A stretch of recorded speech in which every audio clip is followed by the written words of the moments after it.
Muy buenas noches, comunidad. Bienvenidos a un nuevo episodio de Confesiones de Horror. Esta noche vamos a bajar a un lugar donde muy pocos se atreven a contar lo que vieron. Un socavón minero en los Andes peruanos. Dicen los mineros más viejos que ahí abajo vive algo que conoce tu nombre antes de que tú mismo lo digas. Apaga la luz, ponte los audífonos y si estás dispuesto, comencemos. Me llamo Wilson y durante 9 años trabajé como minero en un socavón a las afueras de un pueblo en Cerro de Pasco. Cuento esto porque mi hermano Edwin ya no está aquí para contarlo él mismo, y porque creo que si me quedo callado, lo que le pasó a él le puede pasar a alguien más. Empiezo por el principio. Mi hermano y yo entramos a trabajar en la mina casi al mismo tiempo, apenas cumplimos los 18. El trabajo era duro, pero pagaba bien, y en el pueblo casi no había otra opción. Con el tiempo llegamos a conocer cada túnel, cada nivel, cada rincón de esa mina como si fuera nuestra propia casa. Ahí abajo existe una costumbre muy antigua. Los mineros le dejan ofrendas a una figura que llaman el tío. Cigarros, coca, alcohol. Dicen que el tío es el dueño del socavón y que si no lo respetas, te cobra. Yo de joven me reía de esas costumbres. Mi hermano, en cambio, siempre fue más respetuoso. Nunca bajaba sin dejarle su ofrenda.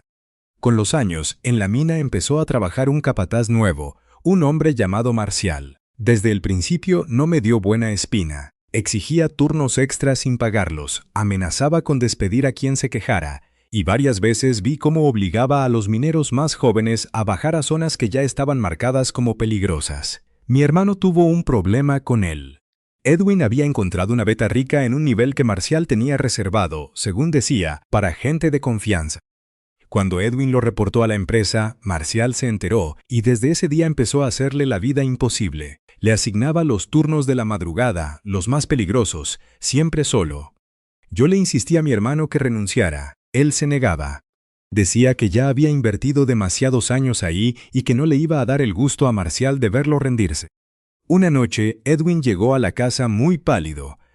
Me contó que mientras trabajaba solo en el nivel 7, escuchó que alguien lo llamaba por su nombre desde el fondo del túnel. Al principio pensó que era otro minero, pero cuando respondió, nadie contestó. El eco se cortó de golpe, como si la voz hubiera sido tragada por la roca. Los mineros viejos, cuando se enteraron, le dijeron algo que Edwin no tomó en serio en ese momento. Que nunca, bajo ninguna circunstancia, uno debe responder si escucha su nombre en el fondo de un socavón. Decían que el tío, cuando está enojado, aprende a imitar voces conocidas para atraer a la gente hacia las zonas donde la mina ya no perdona. Edwin se rió de la advertencia. Volvió a bajar solo la semana siguiente. La segunda vez fue distinta. Edwin me contó que la voz ya no sonaba lejana, sonaba justo detrás de él, en el túnel vacío, y esta vez no solo decía su nombre, decía, Edwin, ven, aquí está la veta que buscabas. Con la voz exacta de nuestro padre que había muerto años atrás en un derrumbe en esa misma mina. Eso ya no era una broma para él. Me lo contó temblando, sentado en la cocina de la casa, sin poder comer nada esa noche. Le pregunté si había respondido.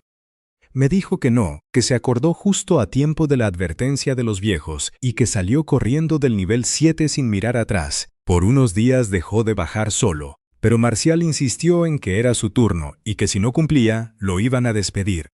La noche que quiero contarles pasó un jueves. Edwin bajó al nivel 7 como siempre, solo, contra su voluntad. Yo estaba en el nivel 3, terminando mi propio turno, cuando escuché por la radio que alguien pedía ayuda. Era la voz de Edwin, pero distorsionada, como si viniera de muy adentro de la tierra. Decía que se había caído, que estaba atrapado, que necesitaba que bajara a buscarlo. Corrí hacia el nivel 7 con otros 2 compañeros. Cuando llegamos, la radio de Edwin estaba tirada en el suelo, encendida, pero él no estaba ahí. Empezamos a buscarlo, gritando su nombre por los túneles. Y entonces, en medio de la búsqueda, escuché algo que hasta hoy me eriza la piel. La misma voz de mi hermano, llamándome a mí ahora, desde un túnel lateral que llevaba años clausurado por peligro de derrumbe. Un compañero mayor, don Fortunato, me agarró del brazo antes de que yo entrara a ese túnel. Me dijo con la voz quebrada que no me moviera, que esa no era la voz de mi hermano, que el tío ya se había llevado a alguien esa noche y ahora quería llevarse a otro.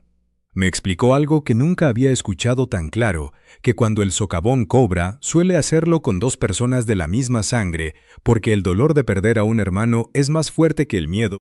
Y eso es justamente lo que la entidad necesita para atraer a la siguiente víctima. Yo no quería creerle. Era mi hermano el que estaba ahí adentro llamándome, pero don Fortunato no me soltó el brazo. Me hizo gritar el nombre completo de Edwin, el de bautismo, el que le puso mi madre, una y otra vez, mientras me sujetaba con fuerza para que no avanzara hacia el túnel clausurado.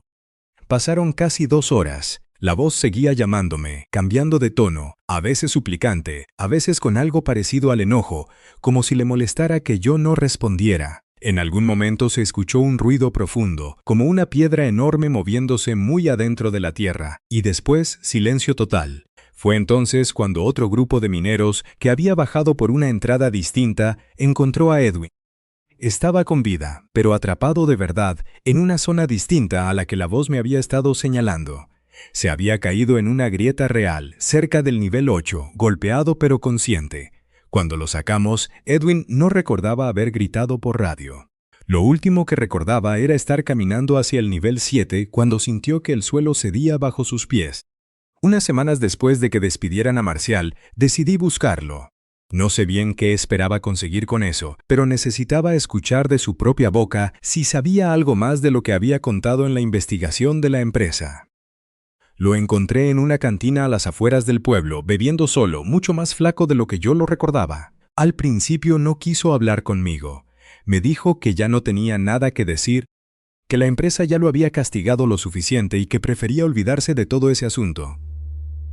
Insistí. Le pregunté directamente si él sabía que el nivel 7 tenía fama entre los mineros viejos, si sabía lo de los derrumbes de hace años, lo de las voces. Marcial se quedó callado un buen rato, mirando su vaso. Después me confesó algo que no esperaba. Me dijo que él también había escuchado esa voz años atrás, cuando recién empezó como capataz. Que una noche, revisando solo el nivel 7, escuchó que alguien lo llamaba desde el fondo del túnel con la voz de su propio hijo, que en ese momento estaba sano y salvo durmiendo en su casa. Me dijo que desde esa noche nunca más volvió a bajar solo a esa zona y que por eso siempre mandaba a otros en su lugar. Le pregunté por qué nunca le advirtió a mi hermano. Se puso pálido, bajó la cabeza y me dijo algo que hasta hoy no puedo perdonarle del todo, que tenía miedo de que si contaba la verdad, la empresa cerrara esa parte de la mina y él perdiera su trabajo. Prefirió callar y seguir mandando gente, con tal de no arriesgar su puesto. Salí de esa cantina sin decirle nada más. No sirve de nada gritarle a un hombre que ya está destruido por su propia cobardía. Días después, otro compañero, uno que había trabajado con mi hermano en distintos turnos, me buscó para contarme algo que no se había atrevido a decir durante la investigación oficial. Me dijo que él también, en otra ocasión, había escuchado su nombre en el fondo de un túnel, aunque nunca en el nivel 7, sino en una zona distinta, más profunda. Según él, la voz que escuchó no imitaba a nadie conocido. Era simplemente su nombre, repetido una y otra vez, con una entonación que según sus palabras sonaba como alguien aprendiendo a hablar por primera vez.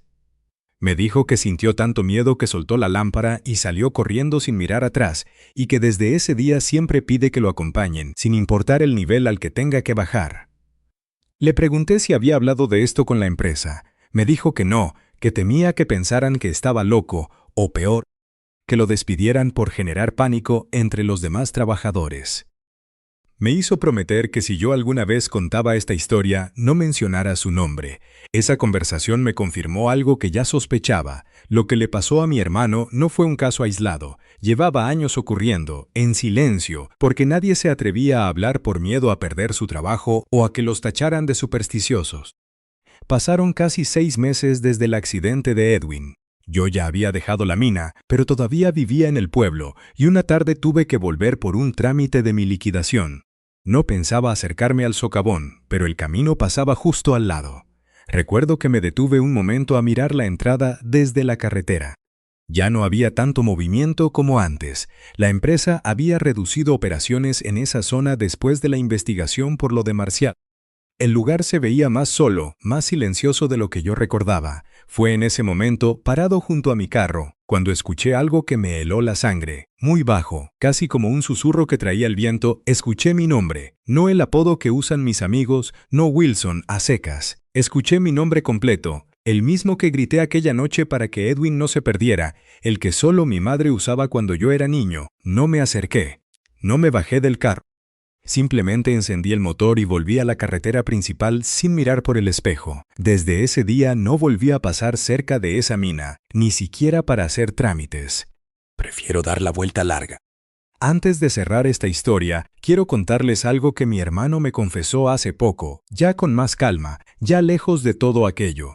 Me dijo que en los segundos antes de caer en esa grieta, mientras caminaba hacia el nivel 7 esa noche, alcanzó a escuchar una voz que le decía que se apurara, que ahí abajo estaba esperándolo algo importante.